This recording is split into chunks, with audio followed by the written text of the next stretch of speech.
मुन्नी और राजू के पिता का कुछ साल पहले देहांत हो गया था। अब माँ ही उनका सहारा थी। कमला अपने दोनों बच्चों को बहुत प्यार करती थी।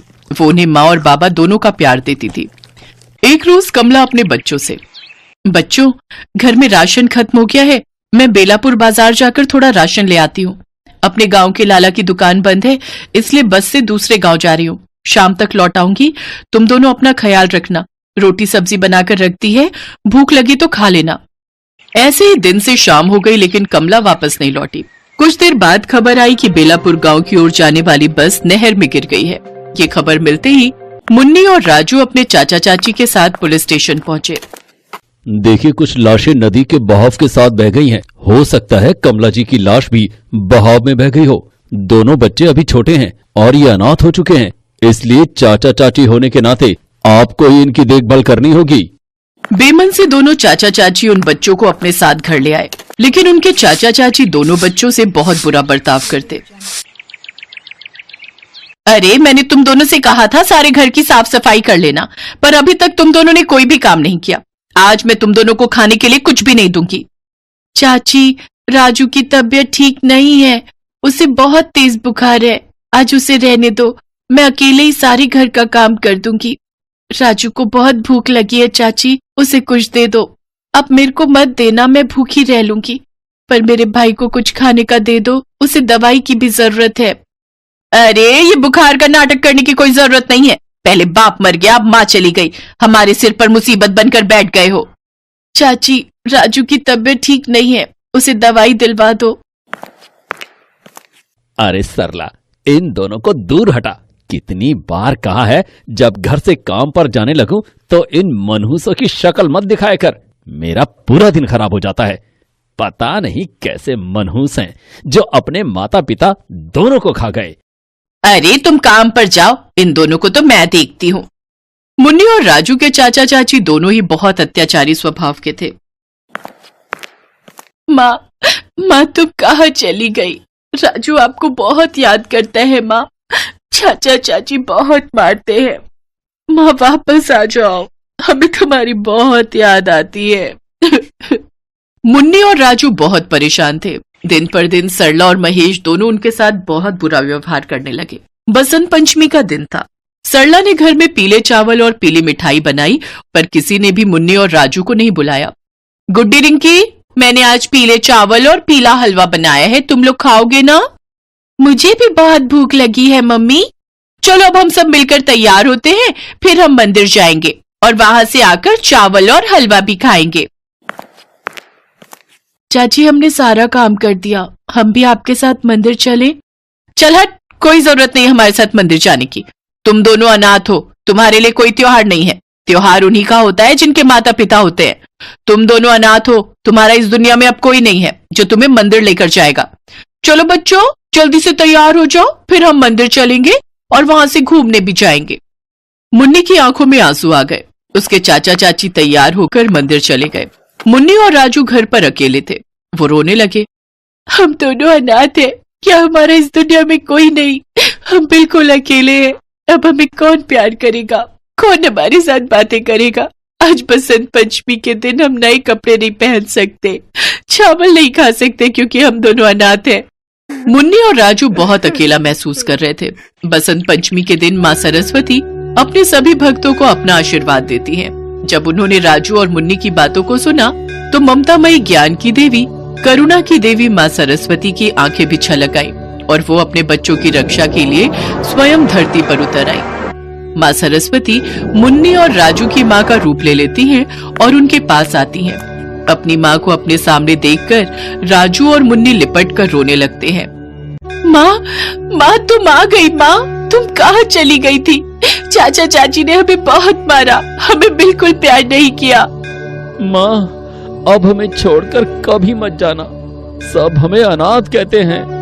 माँ, अब हमारे साथ ही रहना। मेरे बच्चों, चिंता मत करो, अब मैं तुम्हें छोड़कर कहीं नहीं जाऊंगी। अब मैं हमेशा तुम्हारे साथ रहूंगी। तुम्हें पीले वस्त्र पहनने थे ना, और पीले चावल भी खाने, पीले मिष्ठान भी खाने हैं। चलो आज हम मिलकर बसंत पंचमी का त्योहार मनाएंगे। माँ सरस्वती अपने चमत्कार से मुन्नी और राजू के वस्त्रों को सुंदर पीले वस्त्रों में बदल देती हैं राजू और मुन्नी के सामने स्वादिष्ट पीले मीठे चावल और पीले मिष्ठान की थालियां सज जाती हैं। राजू और मुन्नी बहुत खुश होते हैं। वो माँ सरस्वती के साथ, यानी कि जिन्हें वो अपनी माँ समझ रहे थे, जो वास्तव में जगत जननी माँ शारदा थी, उनके साथ बसंत पंचमी का त्योहार मनाते हैं। उसके बाद माँ सरस्वती राजू और मुन्नी को लोरी सुनाकर गहरी निद्रा में सुला देती हैं और अंतर्ध्यान हो जाती हैं। और सब कुछ वैसे का वैसा ही हो जाता है जैसा मुन्नी के चाचा चाची घर को छोड़कर गए थे। अपने चाचा चाची की आवाज सुनकर मुन्नी और राजू की आंख खुल जाती है। बताओ, इतनी दूर मंदिर भी गए और दर्शन नहीं हुए, मंदिर के द्वार ही बंद थे। पता नहीं कैसी किस्मत थी कि आज के दिन हमें माँ सरस्वती के दर्शन ही नहीं हुए। चलो कोई बात नहीं, तुम एक काम करो, तुम घर में ही भगवान को भोग लगा दो, उसके बाद हम सब मिलकर खा लेते हैं। ठीक है, मैं अभी रसोई में जाती हूँ और चावल और मिठाई का भोग लगाती हूँ। सरला जैसे ही रसोई में जाती है वो देखती है कि सब कुछ चूहे खा गए। कहीं न कहीं ये सब माँ सरस्वती की ही माया थी। सच तो ये है कि भगवान सच्चे और दयालु भक्तों का ही प्रसाद ग्रहण करते हैं, पर मुन्नी के चाचा चाची का व्यवहार दयालु नहीं था, इसीलिए माँ सरस्वती ने उनकी पूजा को स्वीकार ही नहीं किया और न ही उन्हें उस दिन दर्शन प्राप्त हुए। उधर राजू और मुन्नी पूरे घर में अपनी माँ को ढूंढ रहे थे। जब उन्हें घर में माँ नहीं मिली तो वो घर से बाहर भटकते भटकते अपनी माँ को ढूंढने लगे। माँ सरस्वती एक बार फिर उनकी मदद करती हैं और वो कमला के सपने में, जो अपनी याददाश्त खो चुकी थी, उसे उसके बच्चों की याद दिलाती है। कमला, उठो, तुम्हारे बच्चे तुम्हारी राह देख रहे हैं। अब तुम्हारी याददाश्त वापस आ चुकी है। जाओ, अपने बच्चों के पास जाओ, उन्हें तुम्हारी जरूरत है। माँ, मैं अपने बच्चों के पास जाऊंगी, मुझे सब कुछ याद आ गया है। माँ, आपका बहुत बहुत धन्यवाद। मुन्नी और राजू वापस घर आ चुके थे। फिर से सरला उन पर अत्याचार करने लगी, पर अचानक कमला को देखकर सरला घबरा जाती है। बस सरला, बस, तुम्हें शर्म नहीं आई? मेरे छोटे बच्चों पर तुमने इतना अत्याचार किया। अब मैं लौट आई हूँ, मैं अपने बच्चों को लेकर चली जाऊंगी। चलो मुन्नी, राजू, हम कहीं और चलकर रहेंगे। तुम जिंदा हो? जब हमारी बस नहर में गिरी तो मैं पानी के बहाव के साथ बह गई और बहते बहते एक चट्टान से टकरा गई। चट्टान में सर लगने के कारण मेरे सिर पर गहरी चोट लग गई, जिससे मेरी याददाश्त चली गई। किसी भले इंसान ने मुझे अस्पताल पहुंचाया, जहां उन्होंने मेरा इलाज किया। तब से मैं उसी अस्पताल में रहकर लोगों की सेवा करने लगी। लेकिन फिर माँ सरस्वती ने मेरी याददाश्त लौटा दी और मैं अपने बच्चों के पास लौट आई। उस दिन अगर मेरे साथ वो हादसा न होता, एक्सीडेंट में मैं अपनी याददाश्त न खोती, तो आज मेरे बच्चे इस अत्याचार को न सह रहे होते। वो तो माँ सरस्वती की कृपा है कि उन्होंने मुझे सब कुछ याद दिला दिया और मैं अपने बच्चों के पास वापस आ गई। मेरे बच्चों, अब घबराओ नहीं, अब तुम्हारी माँ तुम्हारे साथ है। माँ, अब आप कहीं नहीं जाओगे ना? हमें बहुत डर लगता है जब आप चले जाते हो। हाँ मेरे बच्चों, अब हम यहाँ नहीं रहेंगे, हम अपने नए घर में रहेंगे। चलो बच्चों। मुन्नी और राजू को अपनी माँ मिल गई तो उन्हें उनका पूरा संसार मिल गया। कमला माँ सरस्वती को धन्यवाद कहती है और अपने बच्चों के साथ एक नई जगह पर रहने चली जाती है और माँ सरस्वती का नाम लेकर अपनी जिंदगी की फिर से एक बार शुरुआत करती है।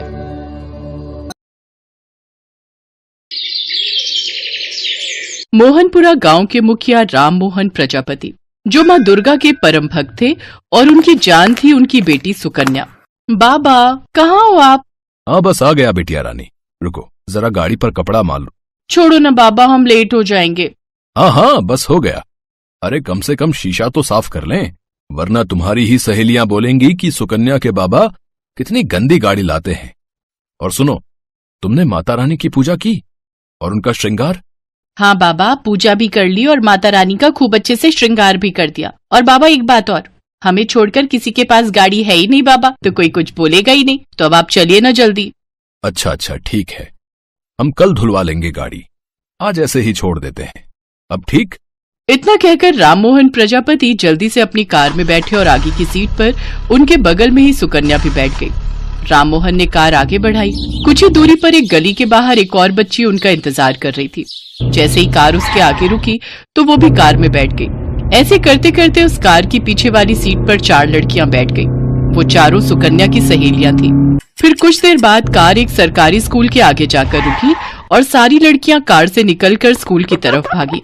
तभी सुकन्या ने जाते जाते पीछे मुड़कर देखा और कहा, शाम को देर मत करना बाबा। हाँ हाँ, नहीं करूंगा। खूब मन लगाकर पढ़ना मेरी बच्ची। ठीक है बाबा, देर हो रही है, अब आप जाओ। अपनी बेटी की बात सुनकर राममोहन मुस्कुरा दिए। राममोहन प्रजापति बहुत ही नेक आदमी थे। उनके व्यवहार की वजह से पूरा गांव उनकी बड़ी इज्जत करता था। वो गांव में अकेले थे जिनके पास कार थी। उधर राममोहन ने कभी भी अपनी अमीरी पर घमंड नहीं किया। वो जब भी सुकन्या को स्कूल छोड़ने जाते तो रास्ते से उसकी सहेलियों को भी साथ ले लेते ताकि उन्हें पैदल न चलना पड़े। हालांकि राममोहन की पत्नी सरिता का मिजाज उनसे थोड़ा अलग था। अजी कहाँ हो? लो, मैं छोड़ आया बच्चों को। आज भी बिल्कुल एंड टाइम पर पहुंचे हैं स्कूल। मेरी तो कभी सुनी ही नहीं आपने। अरे मैं पूछती हूँ, क्या जरूरत है घर घर जाकर सबको स्कूल ले जाने की? तो क्या हो गया सरिता? अरे कैसे कुछ नहीं हुआ? मुखिया हो आप इस गांव के, तो मुखिया बनकर रहो ना। ड्राइवर वाले काम क्यों करते हो? अरे जिसको अपने बच्चों को स्कूल भेजना है वो अपने से भेजे। आपने पूरी दुनिया का ठेका लेकर रखा है क्या? ऐसी बात नहीं है सरिता। तुम तो जानती हो ना कि अपने गांव में स्कूल नहीं है और सिर्फ मेरे भरोसे ही वो हरिया बिरजू अपनी बच्चियों को पढ़ा रहे हैं। अगर मैं उन्हें सुकन्या के साथ ना ले जाऊं तो उन बेचारी बच्चियों का स्कूल ही छूट जाएगा। हाँ तो फिर करते रहिए समाज सेवा। मेरी कौन सी सुनी है आपने जो आज सुनोगे? ओहो, तुम तो नाराज हो गई। अच्छा, अब ये सब छोड़ो और जल्दी से नाश्ता तो लगा दो। शहर जाना है भाई। क्यों? अब शहर किसे छोड़ने जा रहे हो? तुम्हें बताया तो था कि आज जिला शिक्षा अधिकारी साहब से मिलने का वक्त लिया है। वो अपने गांव में स्कूल खुलवाने के बारे में।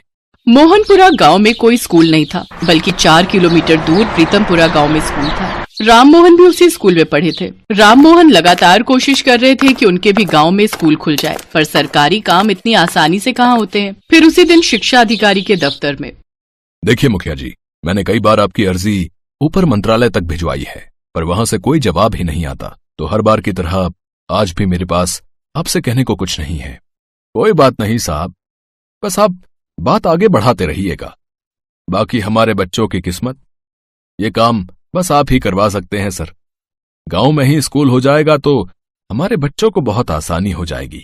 इस बार भी मुखिया जी मुंह लटकाकर गांव वापस आ गए। वो दुखी मन से ही सुकन्या और उसकी सहेलियों को लेने स्कूल पहुंचे। और फिर बाबा, आपको एक बात बतानी है। हाँ बोलो बिटिया। बाबा, आप तो जानते ही हो हमारे स्कूल में कितने कम टीचर हैं, और आपको पता है हमारी फिजिक्स वाली मैडम का भी ट्रांसफर हो गया है, तो वो बस 10 दिन ही और आएंगी। क्या? लेकिन इस बार बोर्ड की परीक्षाएं हैं, तो बच्चे पढ़ाई कैसे करेंगे? वही तो बाबा, पता है आज पूरा दिन क्लास में मन ही नहीं लगा। आप ही बताइए, सिर्फ 2 ही टीचर कैसे सारे विषय पढ़ा सकते हैं? तुम चिंता मत करो सुक्कू, मैं आज ही विधायक जी से बात करने की कोशिश करता हूँ। कोई ना कोई हल निकाल कर रहेंगे इस समस्या का। इस मसले को लेकर मुखिया जी ने पहले शिक्षा अधिकारी से बात की और फिर विधायक से भी बात की, लेकिन टीचर के ट्रांसफर को रोका नहीं जा सका। और फिर मैं जानता हूँ बिरजू कि तुम मुझसे क्या कहने आए हो। देखो, मैं पूरी कोशिश कर रहा हूँ। बिरजू हाथ जोड़कर वहाँ से चला गया। उसके जाने के बाद, अरे छोड़ो न ये सब, आप सुकन्या को शहर में किसी अच्छे स्कूल में डाल दो। वही हॉस्टल में रहेगी और खूब अच्छे से पढ़ाई करेगी। ये ठीक बात नहीं है सरिता। मेरे पास पैसे हैं तो इसका मतलब ये नहीं कि मैं सिर्फ अपनी बच्ची के बारे में ही सोचूं। अरे, मैं इस गांव का मुखिया हूं, हर बच्ची की जिम्मेदारी मेरी है, और तुम तो बस माता रानी से प्रार्थना करो कि वो सब ठीक कर दें। परीक्षाएं नजदीक आती जा रही थी। बच्चों को पढ़ाने के लिए टीचर नहीं थे। उधर कहीं से भी कोई मदद नहीं मिल रही थी और इसे लेकर राममोहन बहुत परेशान थे। वो दिन रात माँ दुर्गा से मदद मांग रहे थे। फिर एक दिन सुकन्या चहकते हुए अपने बाबा के पास आई। बाबा, लगता है माता रानी ने हमारी सुन ली। आज ही हमारे स्कूल में एक नई मैडम आई है। वो बहुत अच्छी है, पता है उनके पढ़ाने का तरीका भी बहुत अच्छा है। अच्छा, क्या नाम है उनका और कहाँ से आई है वो? अब ये तो नहीं पता बाबा, पर उनका नाम पता है। उनका नाम अम्बा है। अम्बा मैडम के आने से बच्चों के मुरझाए चेहरे एक बार फिर खिल गए थे। वो बच्चों के साथ खूब मेहनत करती। कई बार तो बच्चे स्कूल खत्म होने के बाद भी उनसे पढ़ते रहते, और वो भी वक्त की फिक्र ना करते हुए सारे बच्चों को खूब दिल से पढ़ाती। फिर एक दिन जब मुखिया जी काफी देर तक स्कूल के बाहर इंतजार करते रहे, लेकिन फिर भी बच्चियां बाहर नहीं आई, तो उन्हें चिंता हुई। वो फौरन स्कूल के अंदर पहुंचे। उन्होंने देखा कि सारे बच्चे ध्यान लगाकर ब्लैक बोर्ड की तरफ देख रहे थे और अम्बा मैडम किसी सवाल को ब्लैक बोर्ड पर हल कर रही थी। उनके चेहरे पर गजब का तेज था। मुखिया ने उन्हें देखा और मुस्कुराकर वो वापस लौट आए और कार में ही सुकन्या और उसकी सहेलियों का इंतजार करने लगे। हे माता रानी, आपका लाख लाख शुक्रिया जो आपने नई मैडम को भेज दिया। मुझे पूरी उम्मीद है कि मेरे गांव की सारी बच्चियां अच्छे नंबरों से पास हो जाएंगी। ऐसे ही 2 महीने बीत गए। अम्बा मैडम ने बच्चों के साथ खूब मेहनत की और बच्चों ने भी पढ़ाई में दिन रात एक कर दिया। फिर उनकी बोर्ड परीक्षाओं के परिणाम भी आ गए। नतीजे देखकर मुखिया जी बहुत खुश हुए। उनकी बेटी सुकन्या ने पूरे राज्य में टॉप किया था और गांव की हर बच्ची अच्छे नंबरों से पास हो गई थी। रिजल्ट देखकर उन्होंने सुकन्या को गले लगा लिया। बाबा, मेरी कामयाबी की असली वजह अम्बा मैडम है। उन्हें भी उनकी मेहनत के लिए इनाम मिलना चाहिए। हाँ, मैं अभी विधायक जी से बात करता हूँ और अम्बा मैडम की तारीफ करता हूँ। ये कहकर राममोहन ने फौरन विधायक को फोन लगाया और फिर हेलो विधायक जी, राम राम। राम राम मुखिया जी। अरे, आपको बहुत बहुत बधाई हो। सुना है आपकी बिटिया ने पूरे राज्य में टॉप किया है। जी विधायक जी, सब माता रानी की कृपा है। बहुत बढ़िया। आपको नाज होना चाहिए अपनी बिटिया पर, और हो सके तो हमें माफ कीजिएगा। हम अभी तक स्कूल के लिए फिजिक्स टीचर को नहीं भेज पाए, पर हम वादा करते हैं कि अब बच्चियों ने इतना नाम कर दिया है तो बहुत जल्द टीचर की व्यवस्था हो ही जाएगी। विधायक जी की बात सुनते ही मुखिया जी का सिर चकरा गया। उन्होंने फौरन शिक्षा अधिकारी को फोन लगाया। मुखिया जी मुबारक हो, बिना टीचर के ही आपकी बच्चियों ने तो कमाल कर दिखाया। क्या? तो फिर अम्बा मैडम वो कौन है? हमें तो लगा था कि आपने उन्हें भेजा था फिजिक्स पढ़ाने के लिए। कौन अम्बा मैडम? अरे मुखिया जी, प्रीतमपुरा के स्कूल के लिए फिलहाल 2 ही टीचर दर्ज हैं हमारे पास। हमने लाख कोशिश की कि कोई तीसरा टीचर आ जाए, पर हो नहीं पाया। इस सच को जानकर सुकन्या और उसके पिता राममोहन और सरिता सभी हैरान थे। फिर सभी लोग तुरंत सरकारी स्कूल पहुंचे, लेकिन ना तो अम्बा मैडम कहीं थी और ना ही उनके बारे में कोई कुछ जानता था। और फिर, बाबा, दुर्गा माँ का एक नाम अम्बा भी है ना? सुकन्या की बात सुनते ही तीनों ने माता की मूर्ति की तरफ देखा और माँ के सामने नतमस्तक हो गए। इसमें कोई शक नहीं था कि सारी बच्चियों की नैया पार लगाने वाली अम्बा मैडम कोई और नहीं बल्कि साक्षात अम्बा मैया ही थीं।